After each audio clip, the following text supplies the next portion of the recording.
बात करते हैं सीएम पुष्कर सिंह धामी के दिल्ली दौरे की। केंद्रीय मंत्रियों से मुलाकात करेंगे। केंद्रीय मंत्री महेंद्र नाथ पांडे से भी मुलाकात की जाएगी और सीएम पुष्कर सिंह धामी के दिल्ली दौरे की हम बात कर रहे हैं।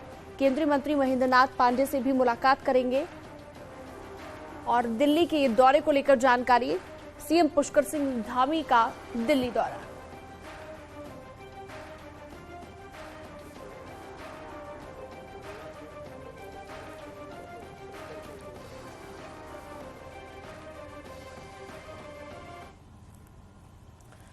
मंगलवार को हुई धामी कैबिनेट की बैठक में कई बड़े फैसले लिए गए, लेकिन दो ऐसे बड़े फैसलों पर मोहर लगी जिससे राज्य के विकास की नई लकीर खींच दी गई है। हाइड्रो पावर प्रोजेक्ट्स के लिए ऊपर से नीचे तक बदलाव किया गया तो चिंतन शिविर के 25 सुझावों को भी मंजूरी दे दी गई है। उत्तराखंड को असल मायनों में ऊर्जा प्रदेश बनाने के लिए हाइड्रो पावर पॉलिसी में आमूलचूल परिवर्तन को मंजूरी दे दी गई है। राज्य में अब तक चल रही अलग अलग पॉलिसी को मर्ज कर दिया गया है और हिमाचल की तर्ज पर सिंगल पॉलिसी होगी जो निवेशकों को खासी सहूलियतें देगी। 25 लाख की लाइसेंस फीस को घटाकर 1 लाख किया गया है। साइट से निकले मटेरियल को यूज किया जा सकेगा। साइट पर स्टोन क्रशर लगाने की भी मंजूरी होगी। अटके पड़े प्रोजेक्ट में अब लेट फीस नहीं लगेगी। 25 मेगावाट से छोटे प्रोजेक्ट से यूपीसीएल अनिवार्य बिजली खरीद करेगा। हमने तीनों नीतियों को मर्ज करते हुए एक सिंगल पॉलिसी लाया है। इस पॉलिसी लाने के लिए हमने हिमाचल प्रदेश की जो पॉलिसी है उसको स्टडी किया। पर मेगावाट का जो लाइसेंस फी था ये यहाँ पर 25 लाख रुपए प्रति मेगावाट की लाइसेंस फी थी। इसको हमने 25 लाख से 1 लाख पर मेगावाट का कर दिया है। कैबिनेट की इस बैठक में दूसरा बड़ा फैसला मसूरी चिंतन शिविर के सुझावों पर हुआ। इसे सैद्धांतिक मंजूरी दी गई है और सीएम को इसके लिए अधिकृत किया गया है। भविष्य के लिए माइलस्टोन माने जा रहे इन सुझावों में नीति आयोग की तर्ज पर थिंक टैंक बनाया जाएगा। राज्य में 15 जगहों पर टाउनशिप बनाई जाएंगी। मलिन बस्तियों की समस्या कम की जाएगी। सीडीओ पूरे जिले के विकास के लिए जिम्मेदार होंगे। इलेक्ट्रिक चार्जिंग स्टेशन का जाल बिछाया जाएगा। ड्रोन स्कूलों के लिए 1 महीने में नीति बनेगी और उच्च शिक्षा में निजी निवेश को बढ़ावा दिया जाएगा। चिंतन शिविर के जितने भी बिंदु हैं उसमें 25 बिंदु शॉर्टलिस्टिंग किए गए थे, जिसमें माननीय मंत्रिमंडल के सैद्धांतिक स्वीकृति के साथ साथ उसकी अंतिम प्रस्ताव प्रशासनिक विभाग के द्वारा बनाया जाएगा और परामर्श विभागों को ओपिनियन लेते हुए प्रक्रिया को फॉलो करते हुए माननीय मुख्यमंत्री जी से अनुमोदन लेकर के उसका जीवो जारी करेंगे। इनके अलावा राज्य के 91 ITI में से 20 को मॉडर्न बनाया जाएगा जिससे स्किल्ड मैन पावर मिल सकेगी। सरकार का फोकस आत्मनिर्भर और समृद्ध उत्तराखंड पर है और उसका ही खाका इस कैबिनेट मीटिंग में खींचा गया। देहरादून से न्यूज़ 18 के लिए सुनील नवप्रभात की रिपोर्ट।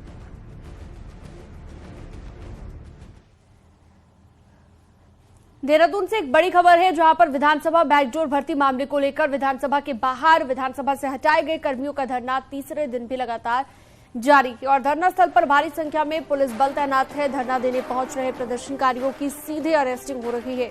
पुलिस ने 2 महिलाओं समेत 4 प्रदर्शनकारियों को अरेस्ट कर लिया है। प्रदर्शनकारियों ने कल देर शाम कैंडल मार्च निकालकर विरोध जताया था। तो तीसरा दिन है धरने का, प्रदर्शन का, लगातार नारेबाजी और लगातार ये प्रदर्शन जारी। तस्वीरें आपके सामने हैं। 2 महिलाओं समेत 4 लोगों को अरेस्ट किया गया है। प्रदर्शनकारियों को पुलिस अब सीधा अरेस्ट कर रही है क्योंकि भारी संख्या में पुलिस बल भी मौके पर मौजूद है और विधानसभा बैकडोर भर्ती का ये मामला है।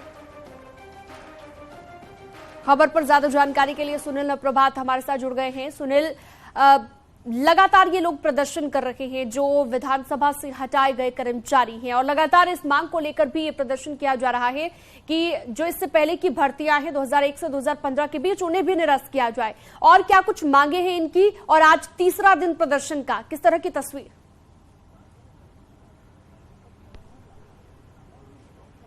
देखिए सीना, मुख्य मांग इन कर्मचारियों की यही है कि या तो 2001 से 2015 के बीच जो कर्मचारी इसी प्रोसेस के तहत विधानसभा में भर्ती किए गए थे या तो उनके खिलाफ भी एक्शन हो या फिर 2016 के बाद जिन कर्मचारियों के खिलाफ एक्शन किया गया एक समान नीति अपनाते हुए इनको भी फिर से नौकरियों पर दोबारा नियुक्ति पर रखा जाए। पिछले 3 दिन से यहाँ पर धरना दे रहे हैं। कल इन कार्मिकों ने यहाँ पर कैंडल मार्च निकाला, लेकिन आज सुबह ही आप देख सकते हैं कि यहाँ पर पुलिस का कड़ा पहरा मौजूद है। जहाँ पर प्रदर्शनकारी धरना देते थे वहाँ पर आज पुलिस की गाड़ी खड़ी है।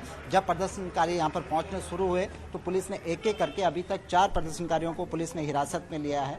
पुलिस से जो हमारी बातचीत हुई, इन कर्मचारियों को यहाँ से एकता बिहार जो करीब 10 किलोमीटर की दूरी यहाँ से है, वहां पर पहुंचाया जा रहा है, जो एक धरना स्थल है कि आप वहां पर धरना दें, लेकिन विधानसभा के बाहर कोई धरना स्थल नहीं बनेगा, क्योंकि विधानसभा एक संवेदनशील जगह है और पुलिस नहीं चाहती कि यहाँ पर कोई हो हल्ला या प्रदर्शन हो। तो कर्मचारियों को एक एक करके जो यहाँ पर धरना प्रदर्शन कर रहे थे उनको एकता बिहार में शिफ्ट किया जा रहा है। पुलिस की गाड़ियां यहाँ पर लगी हैं, जो भी कर्मचारी यहाँ पर धरना देने पहुंच रहा है उसको यहाँ से पिक करके एकता बिहार में ड्रॉप किया जा रहा है कि वहाँ पर धरना दें।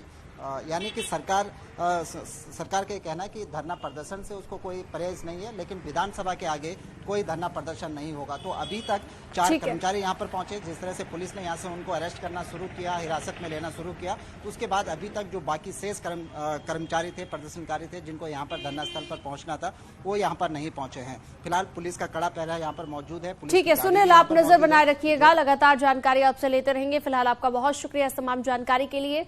पहाड़ की राजनीति हो या फिर भारत की संसद, छात्र राजनीति से ही निकलकर युवा यहां तक पहुंचे, लेकिन अब ये चुनाव सालाना जलसा ही बनकर रह गए हैं। हो हुड़दंग तो बहुत है, लेकिन युवा कर्णधारों को ना सामाजिक राजनीति की समझ है, ना ही मुद्दों की।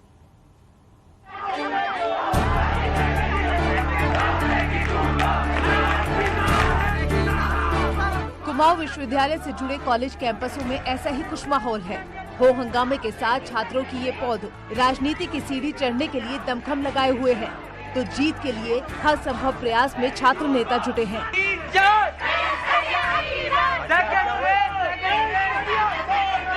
नारों के शोर और खुद को आगे रखने की जोर आजमाइश में छात्र नेताओं का जवाब नहीं, लेकिन नेता बनकर क्या करेंगे इसका किसी को पता नहीं। 5 साल से तैयारी कर रहा हूँ और ये जारी रहेगा, चाहे जीतो हारू कोई वो नहीं होता, लेकिन बस मेरी तैयारी जारी रहेगी। जो बच्चा कॉलेज में आ चुका है उसको एक्सपोजर तो मिले, कुछ वर्कशॉप तो हो। आप देख लेना, बच्चे आजकल पढ़ाई करने के लिए कैंपस में नहीं आते। दरअसल इन्हीं कॉलेजों से निकलकर कई नेता विधानसभा पहुँचे, तो कई ने देश की संसद में आवाज को बुलंद किया। नैनीताल के डीएसबी कैंपस से तो कई नेता राज्य की विधानसभा पहुंचे, लेकिन आज छात्र राजनीति की हालत खस्ता हो रही है।